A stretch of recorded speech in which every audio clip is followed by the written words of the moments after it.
Channel S with travel. তো আর একটা নতুন ব্লগে সবাইকে স্বাগত। আর একটা নতুন ব্লগ নিয়ে কিন্তু আমি হাজির তোমাদের কাছে।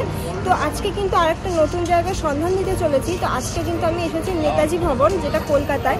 তো এটা নেতাজি সুভাষচন্দ্র বসুর বাড়ি। তো আজকে এটাই তোমাদের সাথে এই ভিডিওতে আমি শেয়ার করব। আর যেহেতু সামনেই 23শে জানুয়ারি, আর বেশি দেরি নেই, তো তার জন্য আমি বলবো যে তোমরা অন্তত একদিন এই বাড়িতে এসে ঘুরে যাও। তো আজকে এই নেতাজি ভবনে আসতে গেলে কিভাবে তোমরা আসবে, কোন রাস্তা দিয়ে আসবে, কবে কবে এই নেতাজি ভবন খোলা থাকে, আজকের ভিডিওতে কিন্তু সবটাই থাকবে। আর বাড়ির ভেতরে কী কী আছে সেটাও কিন্তু আজকের ভিডিওতে তোমাদের সাথে আমি শেয়ার করতে চলেছি। তো ভিডিওটা কিন্তু একদম স্কিপ করলে চলবে না। আর ভিডিওটা শুরু করবার আগে তোমরা দেখে নাও যে এখানে তোমরা কিভাবে আসবে। আর একটা কথা, যে ভিডিওটা ভালো লাগলে অবশ্যই কিন্তু লাইক কমেন্ট শেয়ার করে দিও, আর চ্যানেলটা সাবস্ক্রাইব করতে কিন্তু একদম ভুলো না। তো চলো তাহলে তোমরা দেখে নাও এখানে আমি কিভাবে আসলাম।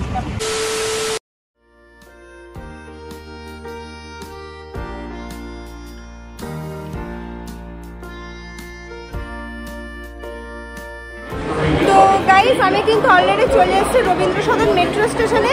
আর এখান থেকেই কিন্তু যেতে হবে নেতাজি ভবন, যেটা আজকে তোমাদের সাথে এই ভিডিওতে আমি শেয়ার করতে চলেছি।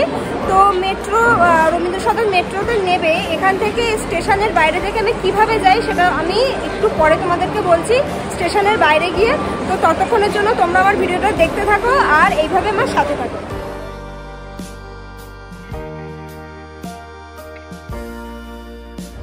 তো গাইস, আমি কিন্তু অলরেডি স্টেশনের বাইরে চলে এসেছি, মেট্রো স্টেশনের বাইরে। দেখো এই যে এখান দিয়ে, আর এখান দিয়ে কিন্তু নেতাজি ভবন হেঁটে লাগবে মাত্র, দেখলাম লোকেশন দিয়ে যে এখান থেকে হেঁটে লাগবে 10 মিনিট মতো। তো চলো তাহলে যাওয়া যাক। আর গাড়িতে তোমরা বুক করতে পারো, গাড়িতে গেলে মোটামুটি 5-6 মিনিট মতো লাগবে।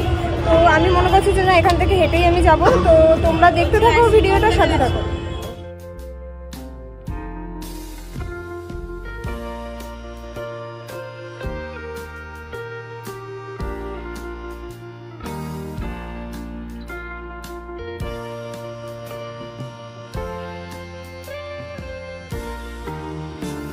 বন্ধুরা, আজ আমাদের গন্তব্য হলো 38/2 লালা লাজপত রায় সরণি, এলগিন রোড, শ্রীপল্লী, ভবানীপুর, কলকাতা। আর এখানেই আছে ভারতের স্বাধীনতা সংগ্রামের চিরস্মরণীয় নেতা সুভাষচন্দ্র বসুর বসতবাড়ি বা বাসভবন, যিনি নেতাজি নামে সবার কাছে পরিচিত। আর এটাই হলো নেতাজি ভবন। এই নেতাজি ভবন হলো ভারতের পশ্চিমবঙ্গের রাজধানী কলকাতায় অবস্থিত একটি স্মারক ভবন ও গবেষণা কেন্দ্র। বাড়ির সামনেই আছে নেতাজির মূর্তি। এই বাড়িতে ভারতীয় জাতীয়তাবাদী নেতা সুভাষচন্দ্র বসুর জীবন ও কর্ম নিয়ে গবেষণা চলে। এবারে বাড়ির ভেতরে ঢোকার বেলা। সামনেই যেহেতু 23শে জানুয়ারি আর 26শে জানুয়ারি, তাই দেরি না করে এই শীতে একদিনের জন্য তোমরা নেতাজি ভবন থেকে ঘুরে যেতে পারো। বাড়ির মধ্যে ঢুকে প্রথমে ডান দিকে আছে টিকিট কাউন্টার। এখানে অ্যাডাল্টের জন্য 20 টাকা আর শিশুদের জন্য 10 টাকা করে টিকিট আছে। এই নেতাজি ভবনটি প্রতিদিন সকাল 11টা থেকে বিকাল 4:30 পর্যন্ত খোলা থাকে, তবে টিকিট দেওয়ার টাইম বিকাল 4:15 পর্যন্ত। সোমবার এই নেতাজি ভবন পুরোপুরি বন্ধ থাকে। এখন যেটা তোমাদের সাথে শেয়ার করছি তা হলো, একাধারে এটি ticket counter, book shop, reception এবং লাইব্রেরি। এই নেতাজি ভবন মিউজিয়ামটি 1957 সালে প্রতিষ্ঠিত হয়েছিল।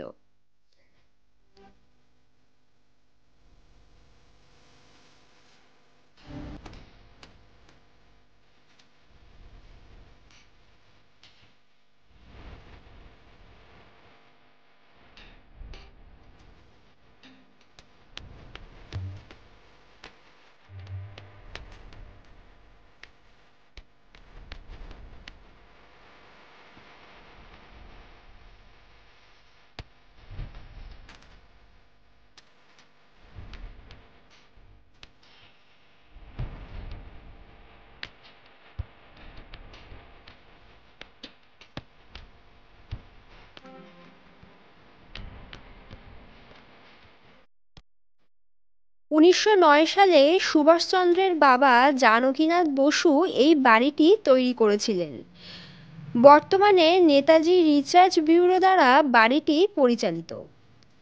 বাড়ির সামনেই আছে একটি বড় গাড়ি।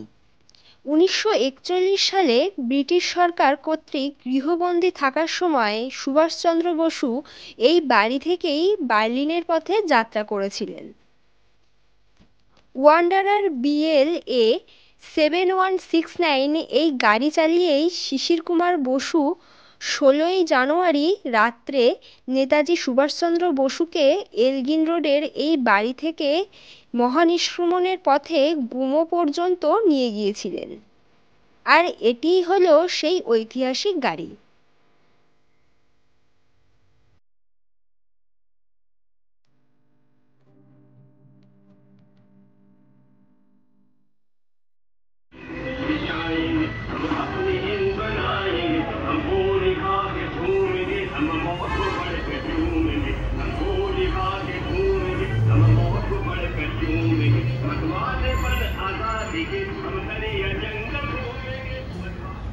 At Haripura, Subhash Chandra Bose articulated his views on a range of key issues. On the question of political freedom, he wanted to erase every trace of British dominance.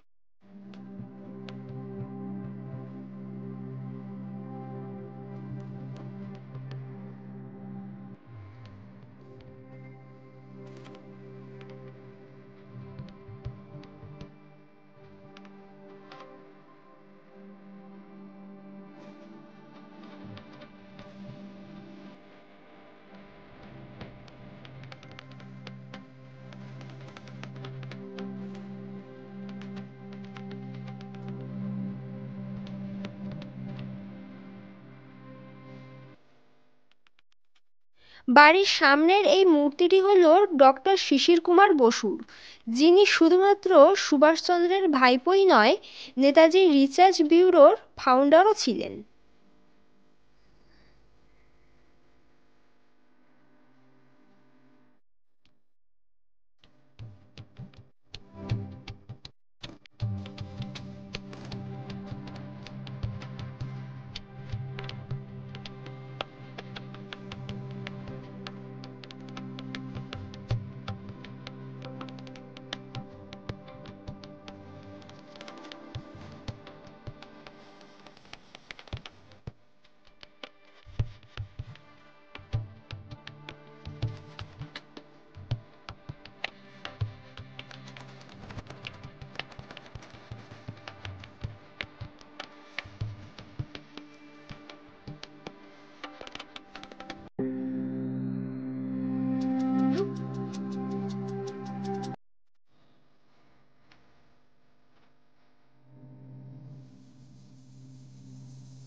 আর এই মূর্তিটি হল শিশির কুমার বসুর স্ত্রী কৃষ্ণা বসুর, যিনি নেতাজির গবেষণা ব্যুরোর কাউন্সিলের চেয়ারম্যান ছিলেন।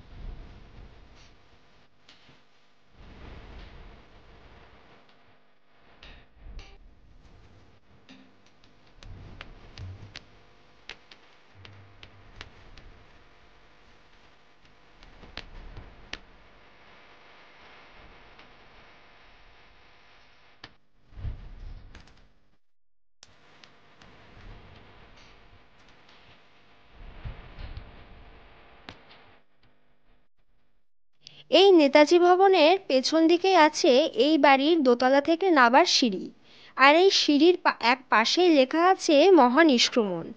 এর মানে হলো এই সিঁড়ি দিয়েই নেতাজি সুভাষচন্দ্র বসু 1941 সালে 16ই জানুয়ারি রাত্রে গোপনে গৃহত্যাগ করেছিলেন। এই দালানের কাছেই নেতাজির ভাইপো শিশির কুমার বসুর গাড়িটি রাখা ছিল।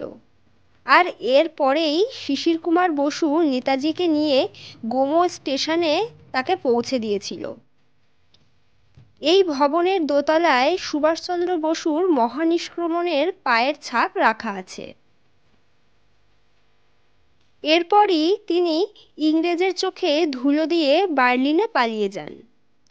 এরপর জাপানে অধিকৃত দক্ষিণ পূর্ব এশিয়ায় এসে আজাদ হিন্দ ফৌজ গঠন করেন এবং জাপান সাম্রাজ্য সেনাবাহিনীর সঙ্গে ব্রিটিশ সরকারের সেনাবাহিনীর বিরুদ্ধে যুদ্ধ শুরু করেন। এই নেতাজি ভবনের একতলা ও দুতলা জুড়ে রয়েছে মিউজিয়াম। যদিও বলে রাখা ভালো, এই মিউজিয়ামে কিন্তু কোনো রকম ক্যামেরা অ্যালাউ নেই। তাই তোমাদেরকে বলবো যে একটা দিনের জন্য হলেও তোমরা এই নেতাজি ভবন থেকে ঘুরে যাও। এই নেতাজি ভবনে আসলে একতলায় তোমরা দেখতে পাবে নেতাজির বেডরুম, ওনার ভাইপো শিশির কুমার বসুর বেডরুম, খাট, আলমারি, ড্রেসিং টেবিল, নেতাজির ব্যবহৃত ছাতা, জুতো, ওনার ব্যবহৃত বৈঠকখানা ইত্যাদি। আর দোতলায় আছে ওনার ব্যবহৃত ড্রেস, নেতাজির ছোট থেকে মৃত্যুর আগ পর্যন্ত তিনি জীবনে যা যা করেছেন তার বহু মূল্যবান ছবি। এছাড়াও আছে ওনার বন্ধুদের থেকে ও বিভিন্ন দেশ থেকে পাওয়া বিভিন্ন রকমের গিফট, আর আছে কিছু মূল্যবান চিঠি। নেতাজির শেষ লেখা চিঠিটাও এই মিউজিয়ামে কিন্তু সংরক্ষিত আছে। সব কিছু মিলিয়ে এই মিউজিয়ামটি সত্যি দেখার মতো। তাই সামনে 23শে জানুয়ারি আর 26শে জানুয়ারি উপলক্ষে তোমরা এই নেতাজি ভবন থেকে একদিনের জন্য ঘুরে যেতে পারো।